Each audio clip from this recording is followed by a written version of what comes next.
राजीव भटिया अमर हो राजीव भटिया अमर हो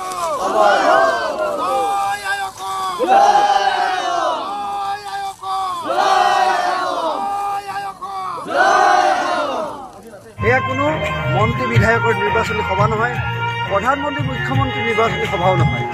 আৱেগিক অসমীয়া আজি শ্ৰদ্ধাঞ্জলি জনাবলৈ আহিছে ৰাজীৱ শদিয়াৰ এই আজিৰ বিশেষ আদ্য ছাত্ৰৰ দিনটো। মই সমগ্ৰ পৰিৱেশ দেখুৱাইছোঁ, কিমান ভাল পালে অসমৰ ধুবুৰীৰ পৰা শদিয়ালৈ কিমান মানুহৰ জনসমুদ্ৰ কৰি তুলিছে। এবাৰ চাওক, সঁচাকৈ অসমীয়া স্বাভিমানী অসমীয়াৰ আৱেগ আপোনালোকে দেখিছে কেনেকৈ শদিয়াক ৰাজীৱ শদিয়াক হেৰুৱাই প্ৰিয়মান ৰাজ্যবাসী ওলাই আহিছে এনেকৈ শ্ৰদ্ধাঞ্জলি অনুষ্ঠানে। মই সমগ্ৰ দৃশ্য দেখুৱাইছোঁ আপোনাক। ক'ৰ পৰা? মাজুলী। ক'ৰ পৰা আহিলা? কি ক'বা ইমান ডাঙৰ জনসমুদ্ৰ? এনেকৈ এফালে চাওক, ও ককায়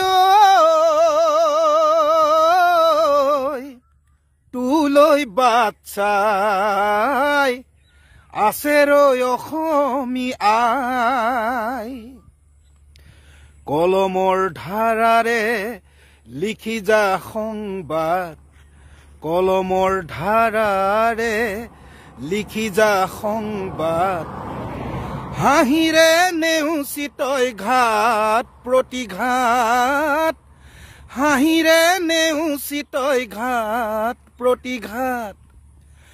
ও ককায় তুলৈ বাচ্চাই আছে ৰৈ অসমী আই,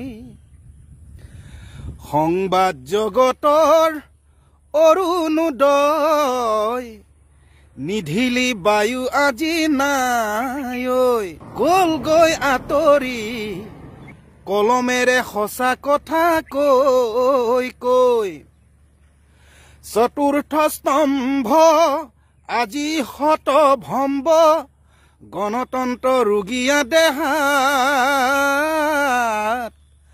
সঁচা সংবাদ সেৱী মহাসংকট আজি এচাম বনিয়াৰ কুটিল বেহাত, লাগে এক জাগৰণ কলমৰ মহাৰণ, যুদ্ধ য'ত যুক্তিৰে হ'ব, আইৰ সুখ দুখ জগত সভাত দাঙি সত্ৰ সিঁচৰিত হ'ব। ও ককায় তুলৈ বাচ্চাই আছে ৰৈ অসমী আই। ছাবস্ক্ৰাইব কৰক আছামিজ তৰকা চেনেলটো আৰু বেল আইকনটো প্ৰেছ কৰক সকলোতকৈ আগত ভিডিঅ'টো পাবলৈ।